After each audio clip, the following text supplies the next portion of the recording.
കൊച്ചിയിൽ നടി ആക്രമിക്കപ്പെട്ട സംഭവത്തിലെ മെമ്മറി കാർഡ് കേസിൽ അതിജീവിതയുടെ ഹർജിയിൽ ഉപഹർജിയുമായി സംസ്ഥാന സർക്കാർ ഹൈക്കോടതിയിൽ. ഡിജിറ്റൽ തെളിവ് സൂക്ഷിക്കുന്നതിനുള്ള സർക്കുലർ വേണമെന്ന സർക്കാർ ഹൈക്കോടതിയിൽ സമർപ്പിച്ച ഉപഹർജിയിൽ ആവശ്യപ്പെടുന്നു. മെമ്മറി കാർഡ് കേസിൽ ഹൈക്കോടതി മാർഗനിർദ്ദേശങ്ങൾ നൽകിയിട്ടുണ്ട്. ഈ മാർഗനിർദ്ദേശങ്ങൾ സർക്കുലറായി കീഴ്ക്കോടതികൾക്ക് നൽകണം. സെക്ഷൻ മജിസ്ട്രേറ്റ് കോടതികൾക്ക് സർക്കുലർ ബാധകമാണെന്നും സർക്കുലർ പുറപ്പെടുവിക്കാൻ ഹൈക്കോടതി രജിസ്ട്രാർക്ക് നിർദ്ദേശം നൽകണമെന്നും ഉപഹർജിയിലുണ്ട്. അതേസമയം നടിയെ ആക്രമിച്ച ദൃശ്യങ്ങളടങ്ങിയ മെമ്മറി കാർഡ് ജില്ലാ സെക്ഷൻ കോടതിയിലെ സീനിയർ ക്ലർക്ക് മഹേഷ് മോഹൻ പരിശോധനയ്ക്കായി വീട്ടിൽ കൊണ്ടുപോയി എന്നായിരുന്നു അന്വേഷണ റിപ്പോർട്ട്. ജില്ലാ സെക്ഷൻ കോടതി ജഡ്ജി നടത്തിയ അന്വേഷണ റിപ്പോർട്ടിലാണ് ഇതുള്ളത്.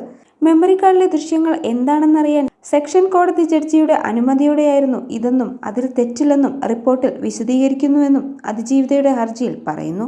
2018 ഡിസംബർ 13 രാത്രി 10:58 മെമ്മറി കാർഡ് കോടതിയിൽ ജീവനക്കാരൻ പരിശോധിച്ചുവെന്നത് പേടിയോടെയല്ലാതെ വായിക്കാനാവുന്നില്ലെന്നും അതിജീവിത പറയുന്നു.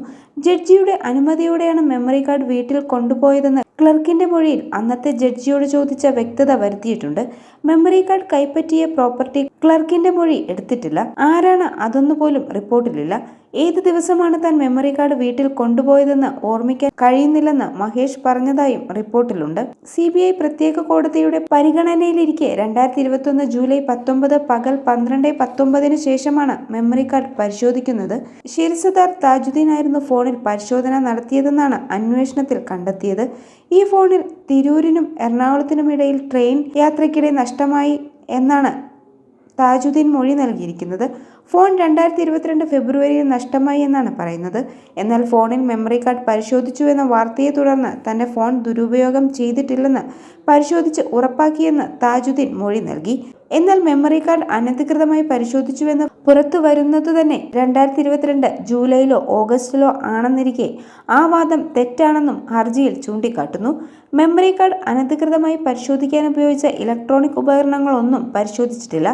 അന്വേഷണത്തിലെ കണ്ടെത്തൽ മുൻപ് വിദഗ്ധർ കണ്ടെത്തിയതിൽ നിന്ന് ഭിന്നമാണ്. തുടർന്ന് നടപടി സ്വീകരിക്കാനുള്ള കണ്ടെത്തലുകളൊന്നുമില്ലെന്ന റിപ്പോർട്ടിലെ പരാമർശവും തെറ്റാണെന്നും ഹർജിയിൽ പറയുന്നു. 51 പേജുള്ള ഉപഹർജിയിൽ അങ്കമാലി മജിസ്ട്രേറ്റ് കോടതി മുതൽ ജില്ലാ സെക്ഷൻ കോടതി വരെ നടന്ന സംഭവങ്ങളും വിവരിക്കുന്നുണ്ട്.